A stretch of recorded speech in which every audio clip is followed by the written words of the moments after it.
Hello po, Ma'am Janice. Ako nga po pala si Rena Linson, ang pinuno ng aming pangkat, kasama ang aking mga kagrupo. Iya, si Santiago. John, di niya tember nila. Nercy Buta. Evan Riley Pias Fiona Iraan. Bakit Mendoza? Princess Alan Eya. Charmel Joyce Enriquez. Renalyn, para sa iyo, ano ang respeto? Para sa akin, ang respeto ay hindi lamang sa salita, kundi sa gawa.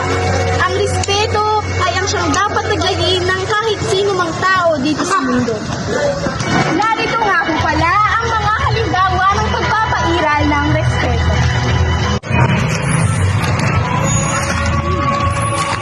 Lola, Lolo, nandito po pala kayo. Ano po? Kaya po, kamusta ang eskwelahan? Maayos lang naman po. Marami po ako naging kaibigan.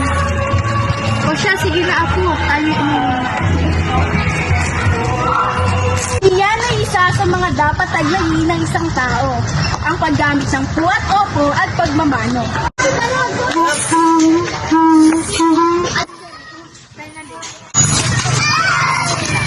Lola, tulungan po namin kayo.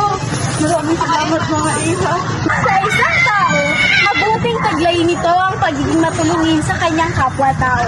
Dahil dito, masasabi natin na kung anong gawin mo sa kapwa mo ay kanyang ibabalik. Okay ka lang? Okay lang naman. Tara, kain tayo. Wala silang liit.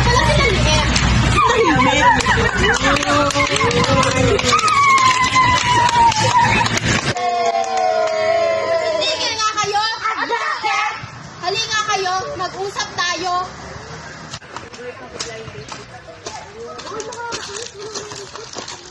Alam niyo bang mali ang ginagawa ninyo? Bakit niyo sila tinutukso? Sorry. Paano kapag ginawa nila yan sa inyo? Anong mararamdaman ninyo? Di ba masasaktan kayo? Tama. Hindi na kami napasensya sa kanila. Humingi na kayo ng tawad at alam kong papatawarin nila kayo.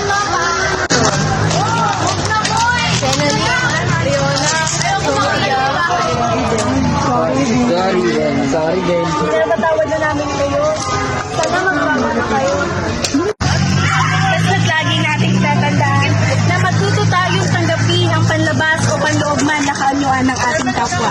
At matuto tayong humingi ng tawad at magpatawad. Tayong umano ng tawad. Wait lang, Nercy!